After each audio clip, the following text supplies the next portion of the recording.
Welcome to the Landis Arboretum. I'm George.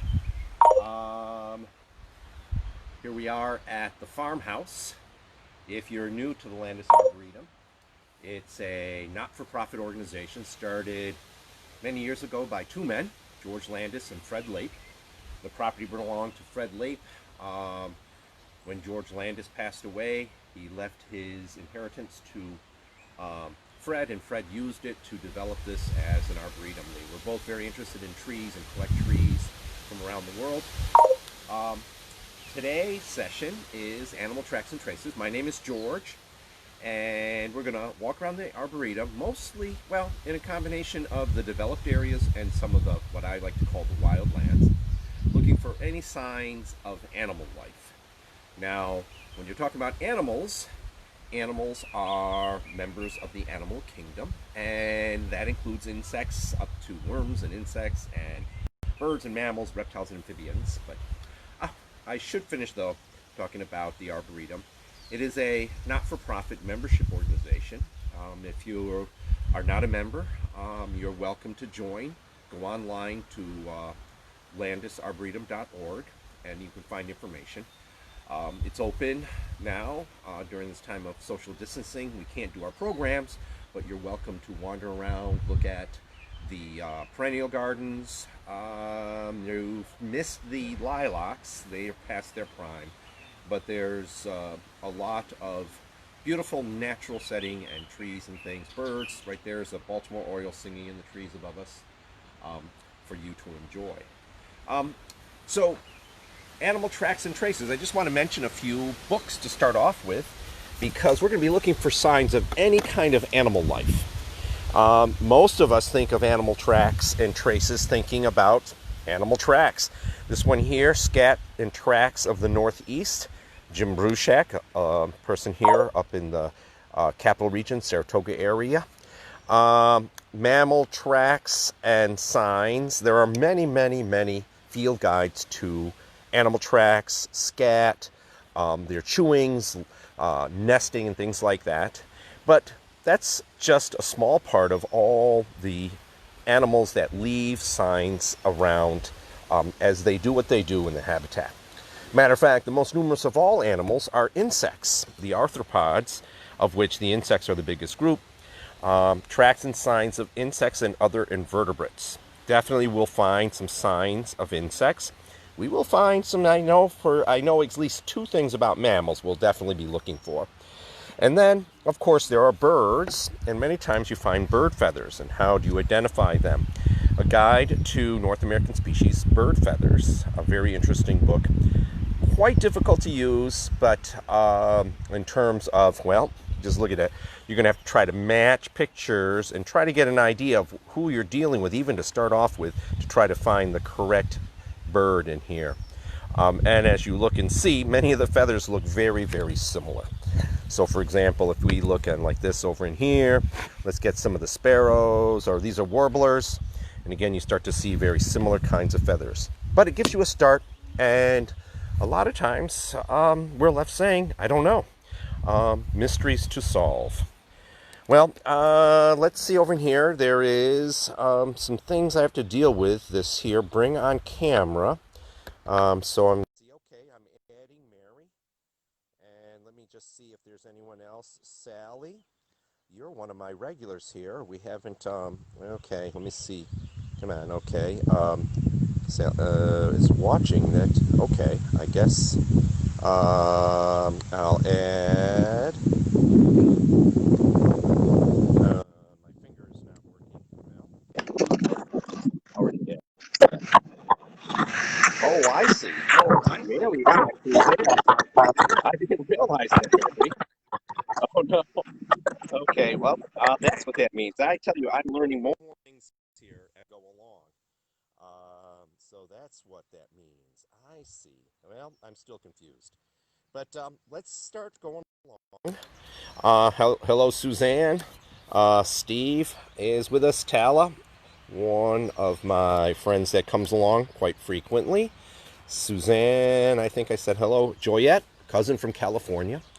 So the first thing I want to look for is Let's see. I hope my books will be fine here. I'm going to leave them on this picnic table. And then if you want to, if you bring them back down to the car, if you want to just throw them in the car. So, I'm going to look, well, a lot of this is just wandering and looking around, keeping your eyes open. You never know what might be left behind on trees. It's too early right now, but one of my favorite things to look for on trees, as far as tracks and traces, is by the time the end of June and July is rolling in, we've got the cicadas emerging. These are, here would be the dog day cicadas. And one of my favorite things is to look for their exuvia on the on trees and on fence posts and things like that of where they've come out. Any of the exuvia from last year is probably going to have been blown down and destroyed by nature in her process of recycling things. So I don't happen to see anything there, but I want to look over at this structure. This is a little shed. Sheds are a great place to look for tracks and traces of all kinds of things. I do believe there might even be a nest on this shed. It's typical of where phoebes would nest.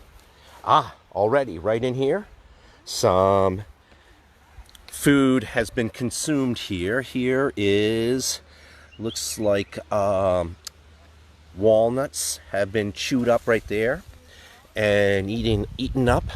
If we look and we see right over in here, little chew marks.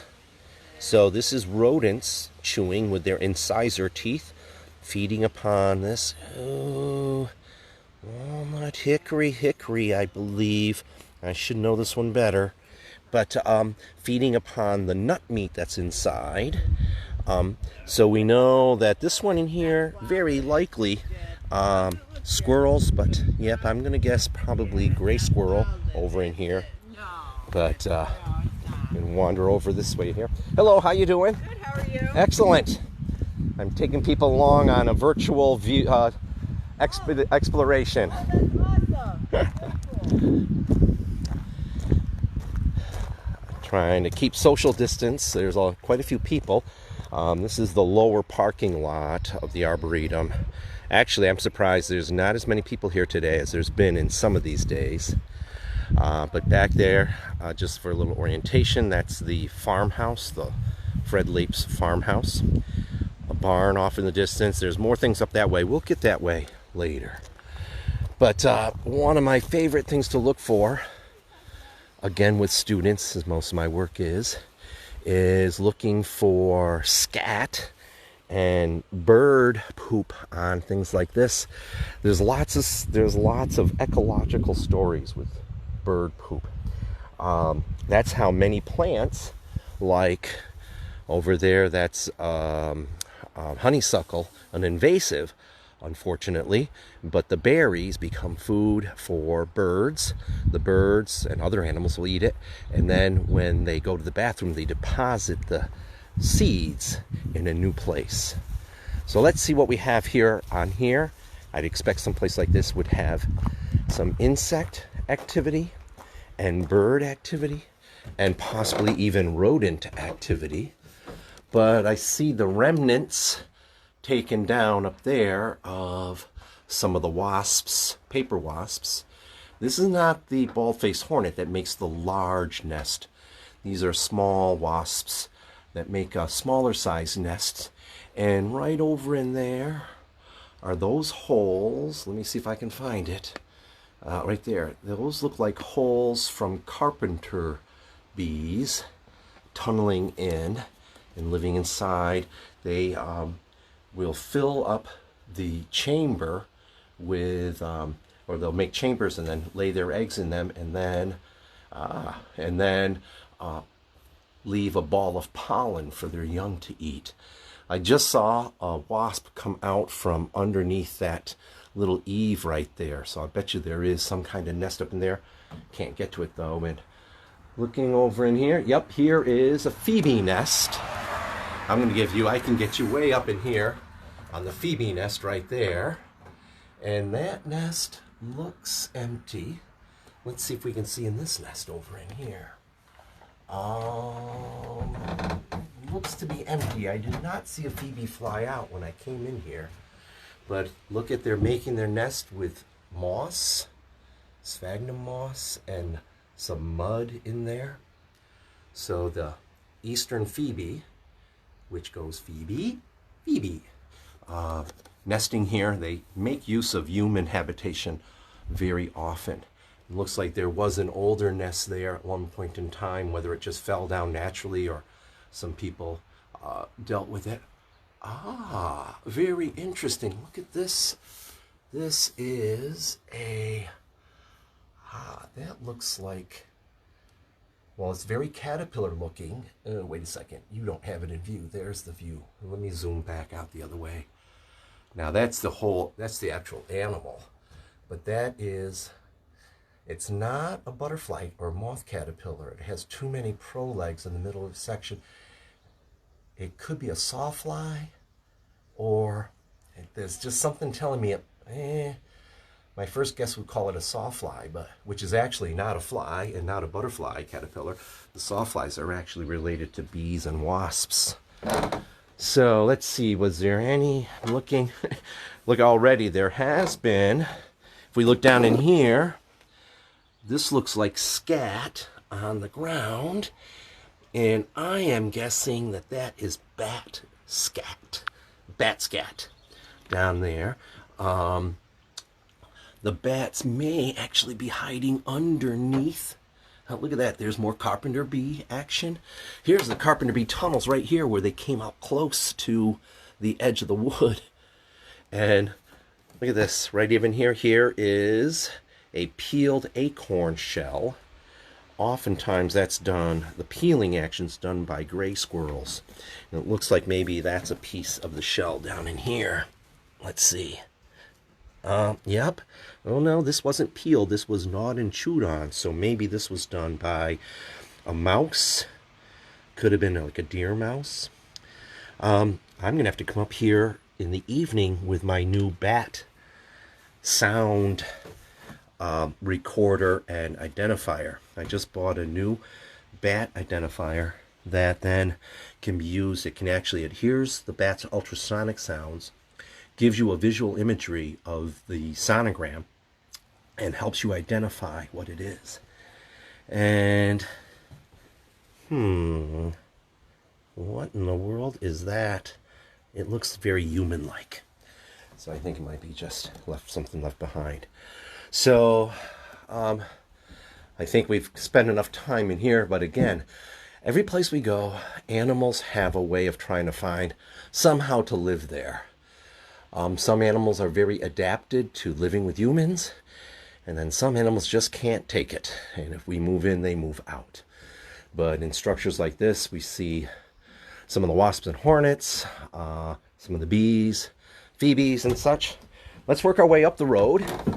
And there's some spruce trees, and where we have spruce trees, I'm always looking for the cones, the spruce cones that have been eaten by red squirrels.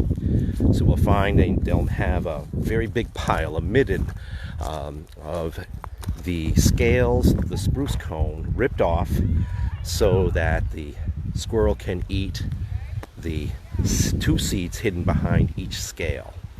And we have some spruce trees up over in here where I know we've got spruce and pines that the squirrels definitely take advantage of.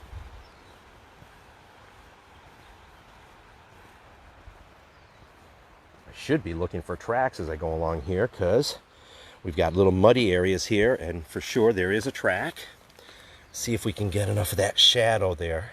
You can see the heart-shaped track right there of a deer. That's one of its feet. It stepped also over in here, and there's another track quite visible over in here. Again, you can see that heart shape of its toes was going in that direction. Deer walking along the road. There's plenty of deer here. I expect we'll find deer tracks and deer scat, and every now and then you'll find clumps of fur, especially fur that's been shed from their winter fur. As they shed their winter fur, hollow hairs to their summer fur. And then, one of my favorites, I have to set up my tripod over in here. These are spittlebug. So right there, I'll zoom in on the spittlebug. Sometimes they're called spit bugs, but this is a true bug, a hemipteran. I do believe the spittlebugs are hemipterans. And let me do this for a second. I'm going to turn this way so I can see what in the world I'm doing and get a little bit of this spittle. So I picked it up right here. You see that spittle right there, and if I, ooh, there's a fly there. That's not the spittlebug. That's some fly stuck in there. Right there is the baby spittlebug. That's a larva of a bug called the spittlebug. You can see its little red eyes. Now, I've always wondered about that foamy thing. How does it help the spittlebug? Well, one thing is it helps keep it moist. These are insects that live in field areas where you get a lot of sunlight. You could dry out quickly if you're a little critter like this without big legs for crawling around. But I also thought, I wonder if it has a bad taste, and therefore it keeps insects from, or other animals from preying upon it. So I've actually tasted the spittle, and it doesn't really taste like much. It just tastes like plant juices, I guess. Not even plant juices. Like a watery taste there. He's moving around. Unfortunately, I've bothered this guy. Probably won't be able to make it, but I'll put him back down, and hopefully he'll be able to find a spot to keep on making his spittle. That organism makes it. Takes the plant juices and somehow produces that foamy spittle. I heard I think it was a green frog or a bullfrog just starting a little bit just a moment ago down here in the wet area. And I can hear a warbling vireo. Okay, let me straighten out the camera and go like this. And as we're walking along, let's see if anyone has any comments. As we're looking along, I'm coming up the trail. This is just up this road. It's usually not have much traffic. It's basically a dead-end road. Oh, here's the wind blowing. I know that the microphone on the camera picks up wind, and it can be quite distracting. I apologize. I have to Google and see if there's a way to muffle wind sounds with the camera, with the microphones on the cell phones. So, just scanning around looking for what other possibilities. And again, as I said, there's always so many kinds of animal life, from insects to worms to slugs. Matter of fact, one of the trails that we find are slug trails. I remember doing campouts with kids years ago. Sleepaway camp, we would do one night sleep out under the stars. And at this camp, we had no tents. Of course, just sleep down in the stars, literally under the stars. We'd spread tarps on the ground. The kids would sleep on top of the tarp to keep the ground moisture from getting their sleeping bags wet. And in the mornings, you'd wake up, and there'd be these slime trails over their sleeping bags. And every now and then, you'd see a slime trail that would go up over somebody's forehead or face or nose, and think, there was a slug crawling on you last night as you were sleeping. On plant life, there's all kinds of growth called galls. And one of my favorite galls, well, I have many favorite galls, but one of my favorite galls is the witch hazel gall. Don't ask me who makes it. I'd have to do some research. But on the shrubby tree called witch hazel, you have this gall that is conical in shape, oftentimes very crooked at the tip, much like a witch's cap. So interesting to see witch hazel, or a witch's cap kind of gall on witch hazel. Looking over here to see if I see any galls right off the bat. I see more, looks like maybe virus rust or fungus rust on these. Over in here, I think that's what causes the orange right there. I'd have to ask Fred. Fred would be familiar with that. I don't think that's caused by animal life. So we got to get up around this rock wall. You old rock walls from the days of being farmland. You'd plow the fields and rocks literally grow out of the field. Over the years, you'd take the rocks and put them on the edge, and eventually someone took the time to nicely balance them to make these gorgeous old rock walls. But mud areas, always looking for tracks. Here I see tire tracks. Tracks for the most dangerous animal in the whole world, as I tell my second graders that I might take on a school field trip here. So up in here is the upper field area with what is called the meeting house, and it's been expanded to become a year-round, 4 seasons facility with nice indoor accoutrements, a bathroom instead of the porta-john outside. It'll have a nice bathroom. This allows the Arboretum to do some provide space for rental for things like weddings, retirements, and things like that. So we have an upper area over in here. I'm going to go and check the pond. I'm hoping to see evidence of both mammalian life and amphibian and reptile life there. But let's find some squirrel chewings. Ooh, here's a maple. Maples are one of the trees that often have galls. And again, there are so many galls. There's a few I know by sight how to identify and who does it and what they're doing. But there are many, many galls. So there's this relationship between an organism, a living animal organism, and a particular plant.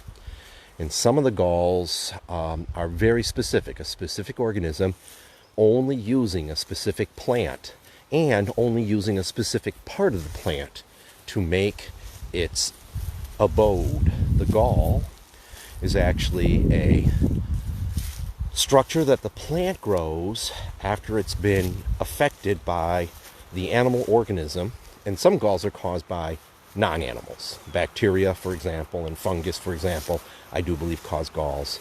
But the animal or the other living organism somehow affects the growth of the plant. It can change how the plant does its growing. And the plant then grows and provides a structure for the organism living inside the gall.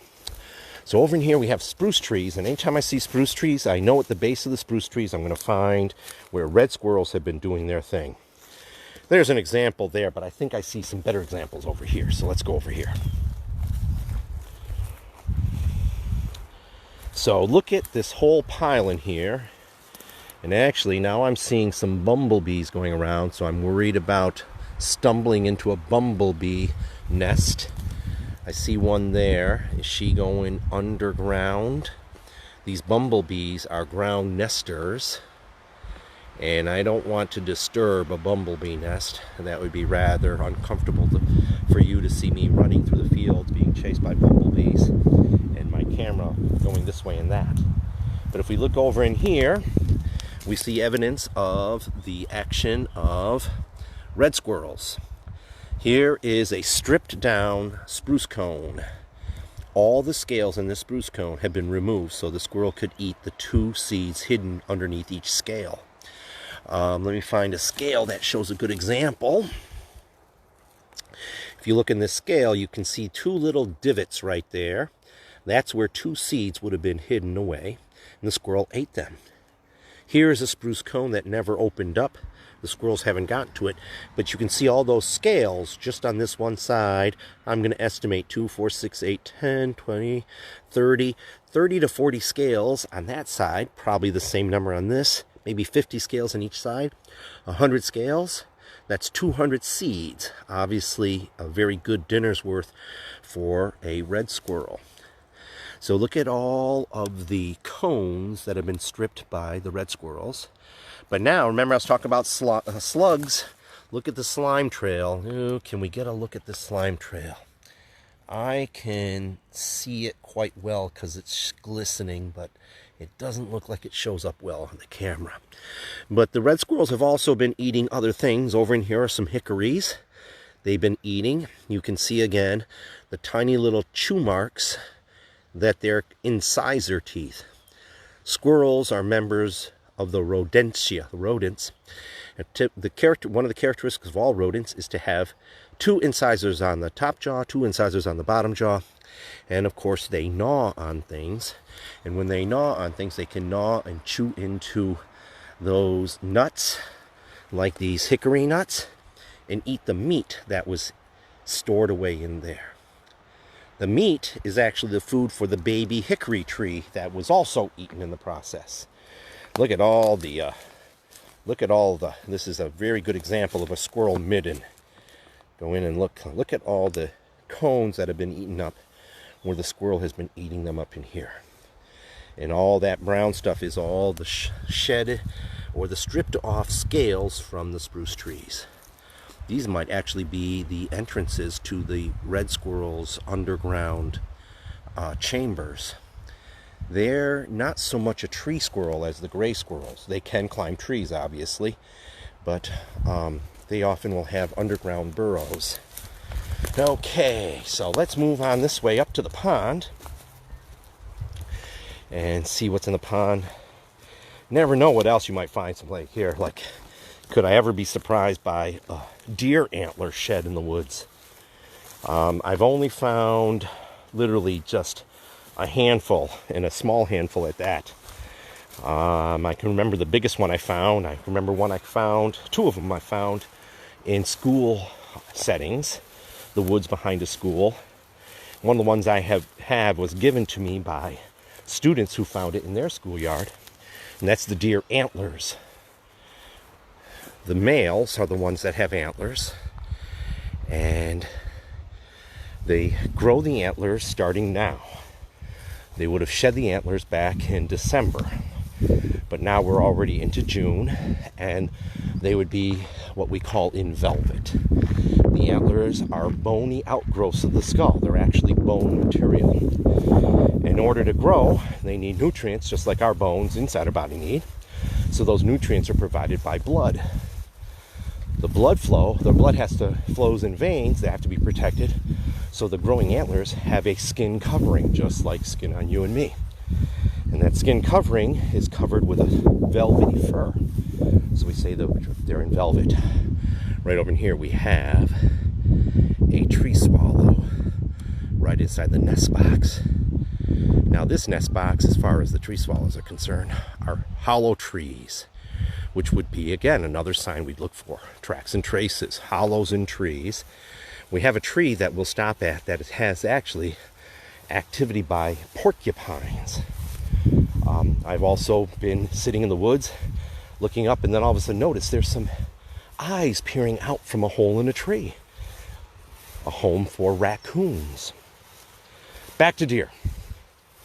The deer then, the males, the bucks, antlers will start growing now. They'll be covered with fur. We say the deer is in velvet. They spend most of the summer growing.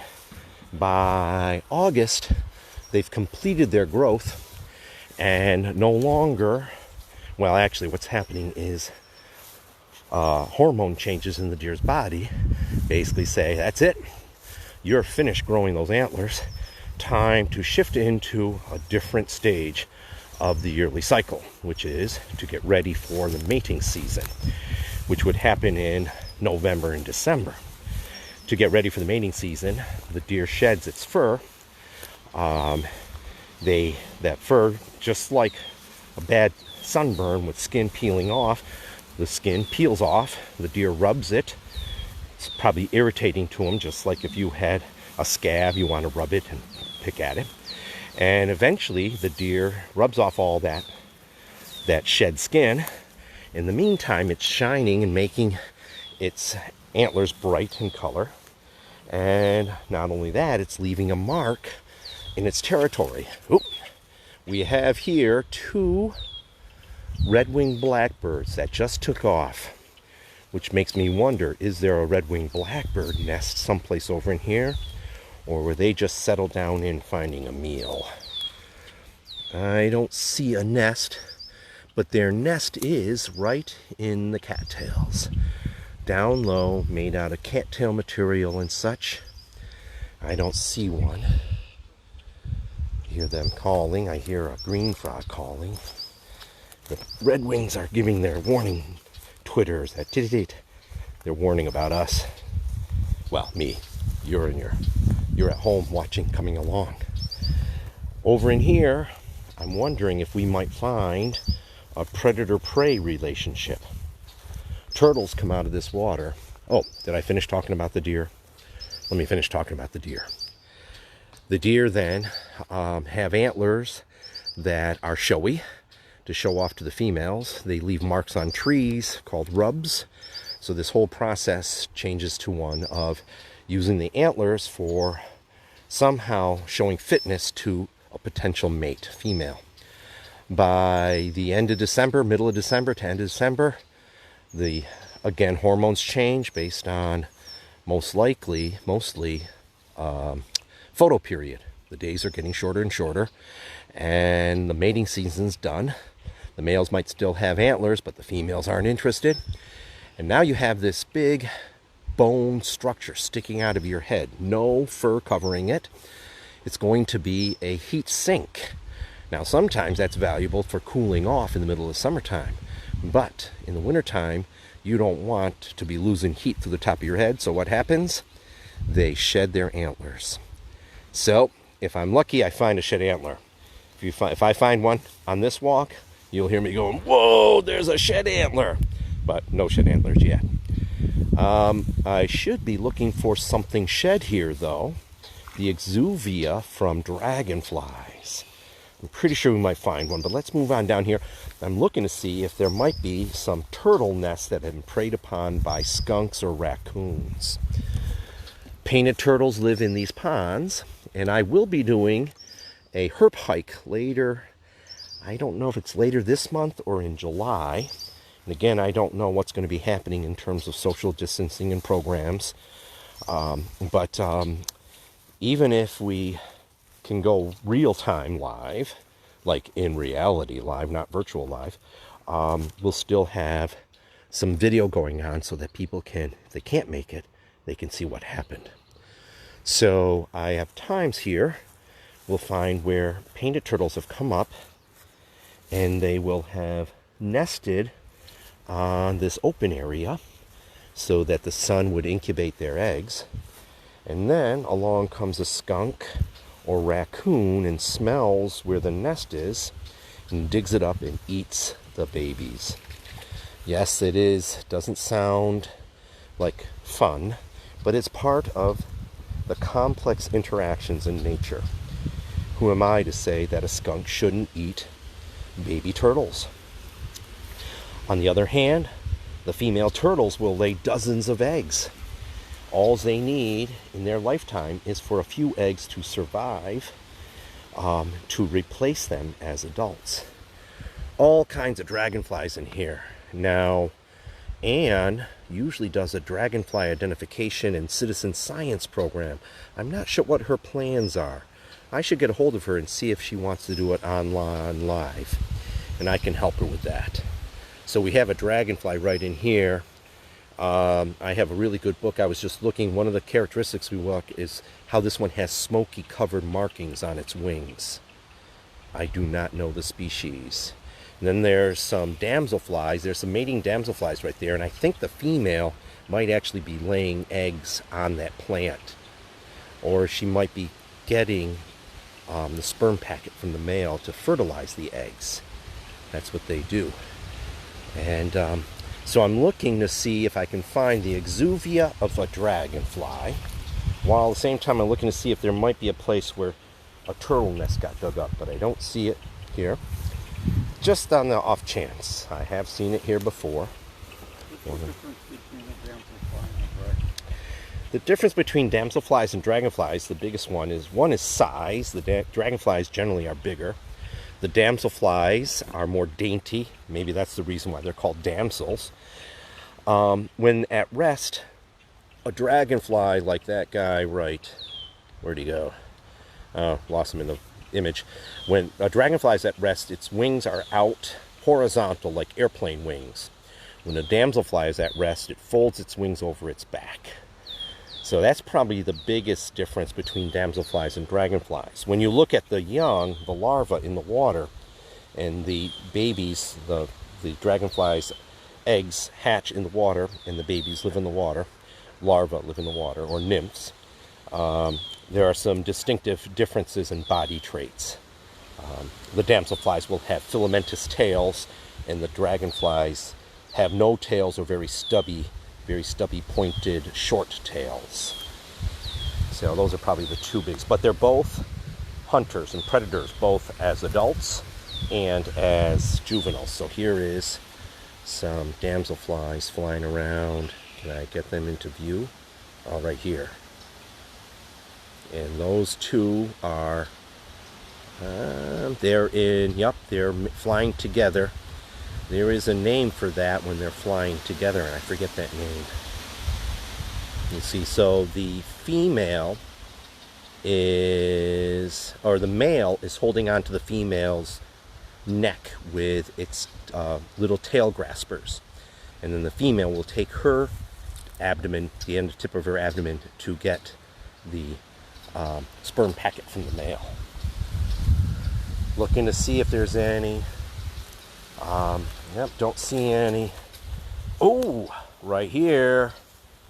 This is definitely a turtle nest. And I don't think it's been preyed upon. This is interesting. We could mark this off and try to protect it, but can you see it's very, very fresh. There's mud on the outside, and I'm going to guess this is painted turtle by its size and where we are. The female would take her back legs one at a time, reach way down, and then pull it up. Have you ever picked up a turtle, like a painted turtle, and it pees on you? Well, that pee, or that water, is meant to soften up the ground. Of course, it's also an adaptation. Peeing in the mouth of a predator might make the predator leave the turtle alone. So she moistens the ground with that fluid, and it becomes muddy. She reaches down with one leg and pulls out a hunk, or well, not really a slab, but she sort of scrapes out. Other leg goes in. She alternates legs. Leg goes in, scrapes up some mud. Legs goes in, scrapes out. When she gets it to be the right depth, her tail, she'll put her tail over it, and she'll drop eggs in there. And you'd be amazed at a saucer-sized painted turtle how many eggs she might lay.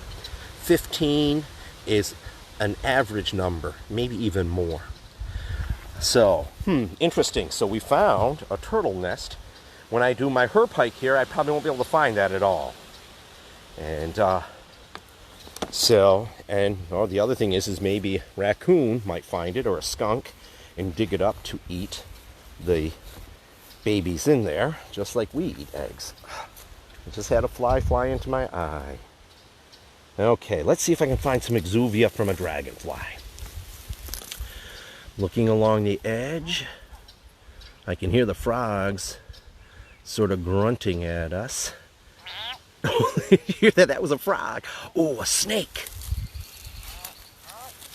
Oh, is it a snake eating a frog? No, I just see the back end of the snake. Let's see, where is it? There's the stub. And, oh, right there, can you see the scales? That's the scales.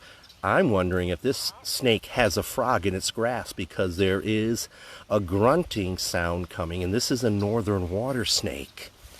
Let's see, I can see his head up over right here. Oh, it had the frog, but I think it let go of the frog because of my presence. I think it had the frog by one leg. Now the snake is gone. Yep, that snake is off, swimming away, or swimming into more. Sorry, snake, I disturbed your lunch. But the frog is saying thank you. Okay, let's see. Exuvia of a dragonfly. Come on. Sometimes the exuvia will be quite a distance from the water environment where the dragonfly was living. And I've seen them up on trees at the water's edge, where they'll climb. The dragonfly nymph, which has been living in the water, will climb out and up onto a tree, many feet up into a tree, 10 feet up high. or higher. What is this over in here? Where is that? Right there. What is, well, that's out of focus. I'm not sure. That might be a snail. Okay, I don't see any exuvia. When I do a pond exploration here, we'll get it because sometimes, yep, the exuvia is along the edge, and when you're swiping with a net, you'll knock it down off of the plants that are on the edge. So I'm looking, don't see any in here. Trying to look ahead. Webs, of course, of spiders. There's a web. You see that thing dancing in the wind? That's literally a piece of plant. Is it plant material maybe on a spider's web? Okay, let's go on this way. I see lots of frog action, and there is a lot of more spittle bugs. But scanning carefully. Here's the dragonfly. But at that point, he's already finished. There's another frog going in. Well, I have a feeling that's it for here. Let's move on. We'll come to another pond. But here is a pathway. Doesn't that look like a pathway coming up over in here?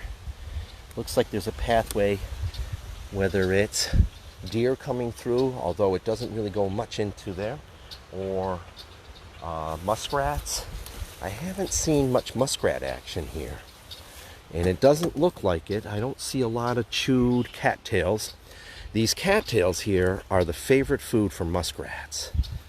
A very favorite food for muskrats, plus it's also the material that, one of the major materials they use for their houses. So, and let's see in here, I'm just looking to see if there's any people that have questions or comments. A lot of people have joined in. I usually go over the list at the end. I'm never sure again how Facebook handles all of this. But again, look at, here are spittle bugs out in the sun. You can see that one right there. And so that spit provides them with a moist environment. The insects, especially the spittle bug, doesn't have a really strong exoskeleton to keep from losing moisture. And so the spittle bugs, that being the spit, helps them survive. Leaf rollers. One of my favorites to explore. Here is the home of an insect, a caterpillar. The leaf rollers are caterpillars. They're moths. And right here is one here. I will open one up. It does, you know, it's the end for their house. Look at this house over in here. And let's see, right there, you can see how it's all rolled up. And another one here. So if I unroll one and I've ruined their house, can you see the silk on it? They use silk to roll it up. I think I'll get this one in here. If I've unrolled their house and done them harm, I apologize. But I think it's valuable to become aware and study them. And this is an organism where the female's probably laid dozens, if not hundreds, of eggs. With the leaf rollers, I'm going to guess she lays one egg at a time. Some of the moths and butterflies lay multiple eggs at one time, but some of them just lay one egg at a time on a branch. And so let's see here. Let me get that one right in here. So we have it right over in here. Here it is. And come on, focus. See that? That's silk that the moth caterpillar has made. Come on, focus. Focus there. And if I carefully unwrap it, you can hear the silk snapping. And I'm trying to look and see what the image is. So I hope everyone can see. And so this one has done multiple leaves. And again, there might be a way to identify who did it, but I'm not sure right now. I'd have to look that up. And here is its second layer in here. Now that looks like some aphid action in there, some moisture. Well, that could be from the rain. Oh, there's some frass. That's a fancy name for calling caterpillar poop. And there is the caterpillar, right there. Now, that wiggling action is to try to avoid eaten by something like a bird. And I have to apologize to this caterpillar and say, sorry, buddy, but I've destroyed your house. I'll put him on another leaf, and maybe it will be able to make... Oh, nope, he's going onto his web. There he is. He's got some silk, and probably one of the ways it tries to escape from a predator, if the predator has opened up the leaf, is to drop that silk. And I've just dropped him off on the leaf, and going to be very hard to see him because the background is where the focus is, right there. That's the caterpillar. So I wish him luck. So there's many leaf rollers. I'm going to be doing a moth program at home on Monday night. I'm calling it Monday Night Moth Watch. So each Monday night I'm going to be setting up my ultraviolet light in hopes of catching some moth action. Last Monday I had a Luna moth show up after I turned the cameras off. I'm hoping that we have more Luna moths. It was a brand new emerged Luna moth. They would be in cocoons all winter long, and then the Luna moths emerge at the end of May, early June. So, and what we'd have is there was Io moths. One Io moth we should get. I always get many Io moths. But Monday night moth night, moth exploration, sort of replacing Monday night football for now. Let's see what's over in here. This is witch hazel, and I was looking to see if we have any witch hazel galls. Now it might be, well, no, it shouldn't be, because the gall grows, the gall insect affects the leaf, so the gall grows as the leaf grows. So here we have a very young leaf that's getting ready to do some more growing. It will get bigger and maybe be as big as these leaves. So if there's galls, they'll be on the large leaves, or at least the galls big enough for us to see. I'm not familiar with what they would be if they're very little, but I don't see any on that witch hazel. So let's move in here. We're going to go sort of move along quickly, look for mammal tracks in the muddy sections of the trail. There is the porcupine tree I want to stop at. That'll be of interest. I'm always wondering if we'll actually see the porcupine. I have several times seen the porcupine in the tree. It's got a broken off stub at the top where the porcupine has like a platform that it can hang out in. This porcupine has discovered several dogs over time. One of the dogs being my wife's Nova Scotia tolling retriever, and I do believe Fred's dogs have been quilled by the porcupine here also. So let's see, we've got this muddy trail, and look for tracks on the trail. We might find a red F. Now that's not the sign of an animal, that's the actual animal, and we'll talk about it if we do get one.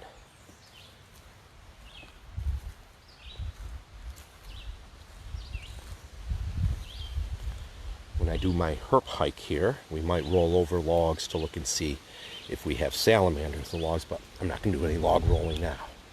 Save that for another time.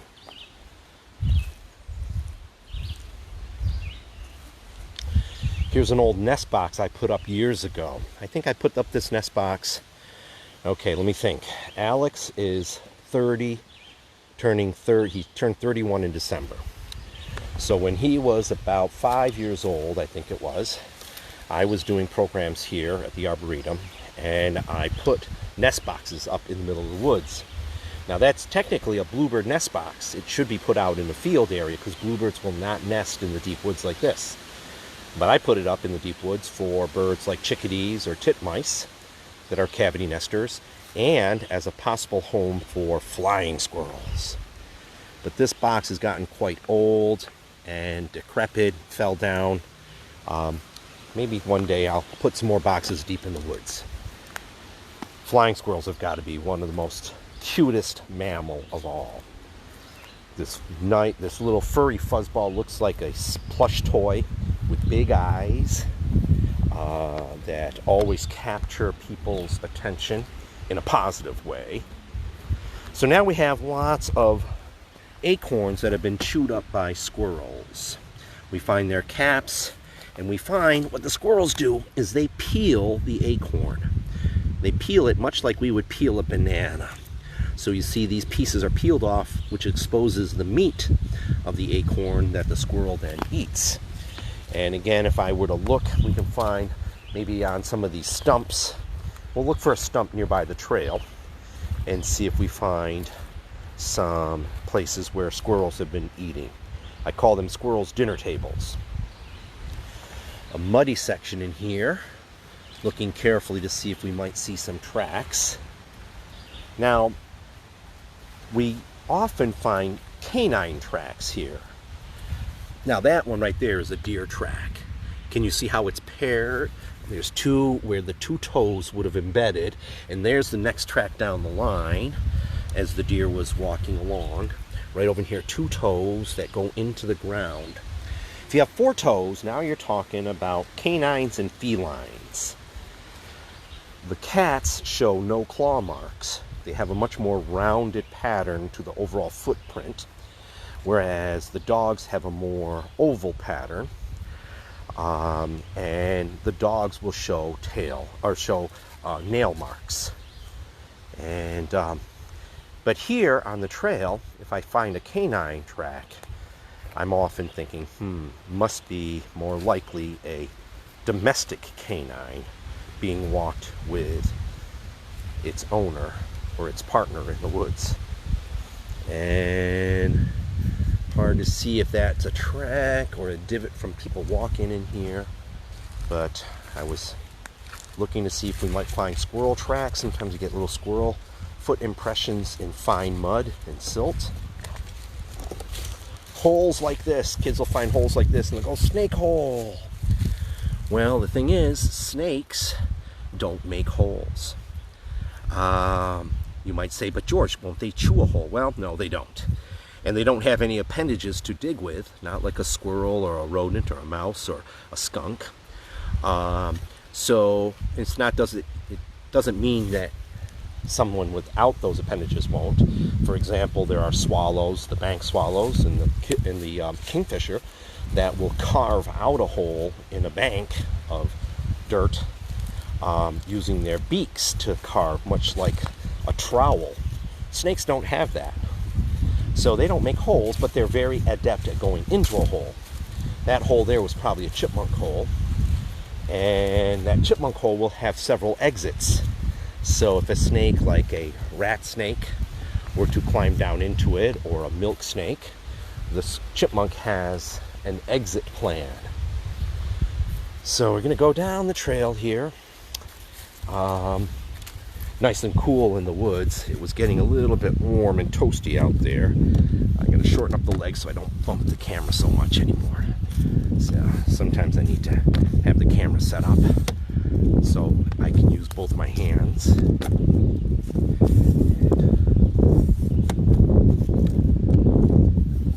Should be looking to see squirrel nests, but interesting, I haven't found many gray squirrel nests in the woods here at the Arboretum. I know there's gray squirrels here, I've seen them, but I just haven't observed the nests. Now, the trail actually goes off to the left, but I'm going to cheat. This is the old trail. This is where the trail used to go here. But the problem with the old trail was if you were cross-country skiing here, you went straight down this hill, and then you had to make a right-hand turn over there, and most cross-country skiers were not adept at doing that. So the trail now does a wider sweep around so you don't go straight downhill. But there is a porcupine tree down in here. Let's go find that.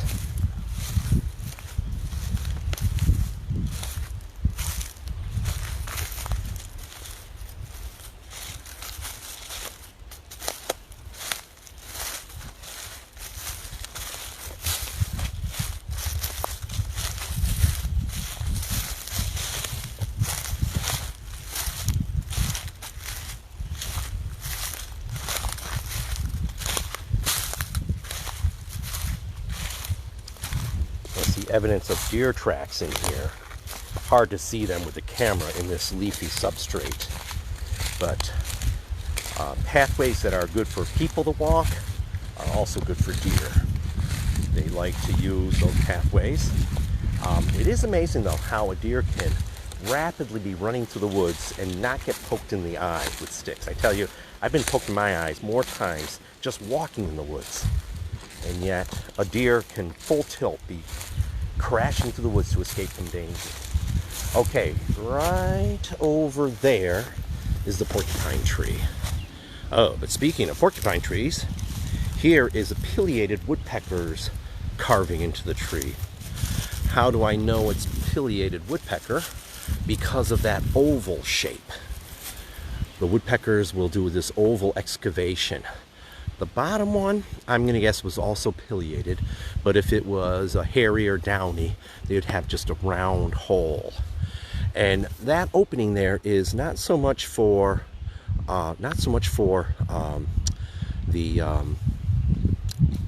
nesting. It's more for feeding on the insects that are in the tree. Uh-oh, my problem is I used up a lot of battery power when I was doing my bird walk this morning, and I only have 15% left now. So I'm going to lose my camera in a moment. So let's get to at least this one last station in here. Way up there where that snag is where a porcupine will hang out at times. And at the base of a porcupine tree, you're going to find porcupine scat and quills. So here is the base of this tree. I see a whole bunch of quills. Here is a porcupine quill right in here. And this is the sharp end that would stab into its prey or predator that's bothering it. Porcupines cannot launch their quills. They shake their tail and the quills will stick in. This is where it would be the follicle inside the porcupine's skin. And here is porcupine scat. They have this very oval, very sawdust looking scat that sometimes actually has a very peanut shape, like this one here. See how it sort of looks like a peanut right in there? They're feeding upon, look at all the scat over there, and more quills. But an interesting thing about this porcupine is it must have gotten into a battle with something, a predator that was harassing it. And what it will try to do is back away from the predator and keep its tail swishing so that if it was a fox or a dog or whoever was bothering the porcupine, if it was close enough, it would get swished at and the quills would stab into its body. So the porcupine was over in here and the quills stabbed into the soft rotten wood of this log. Not much is going to eat those quills. It's not really good moth food, and it's separated from other fur, because fur is still food for some organisms like moths. And so these quills have been here for a couple years. There's a few less quills than there were when I first discovered this, but that's a log that got quilled by a porcupine. Well, I know I'm going to lose power, so I think I'm going to have to say adios right now. You've been following me for about an hour. You're probably yawning and ready to grab lunch or fall asleep. So let me just say goodbye to whoever came along, because I always like to just recognize who came along. So let's look, and we'll start among some of the first ones to come in. Joyette and Sally, hello. Suzanne and Tala. Steve, Mary, how you doing? I think I already mentioned Mary. And this is Suzanne, Becky Williams, Denise, Lisa, another cousin, hello cuz, Elizabeth, Anita Sanchez, my wife, hello Anita, I'll be home in about 30 minutes, I think. Elizabeth, Dwight, Paul and Mary Gavery, how you doing? I was doing a bird watch at the Riverfront Center Park. Bree, Patrick, Mary, hello. John Bronstein, New York City, how's it going down there? It must have been tough in the city. Tom and Becky, hello. Linda, Bernadette, how are you doing? You came along on the bird walk. Mary Miller, hello. Cliff and Sally, you're welcome, Sally. Thanks for coming along. I think I got everybody who was following along today on the trip. Well, here's the deal. I'm gonna have to sign off because I know my camera's gonna die pretty soon. I was at 15% power. The trail goes further on. You can come to the Arboretum. You start up at the meeting house at the top. You follow this woodland trail. It comes to the big, where the old oak was and where the new young old oak is, the mascot of the Arboretum. More signs of animal life there as you go along. And down to the pond, that's on the back side. I was going to look for exuvia of dragonflies. You'll have to do that yourself. So come to the Arboretum, enjoy it. You can be socially distant here very easily. Plenty of space on the trails to make your way around so that you're not within 6 feet of other people. Enjoy the day. It's beautiful out. Be safe, stay healthy, and get outdoors.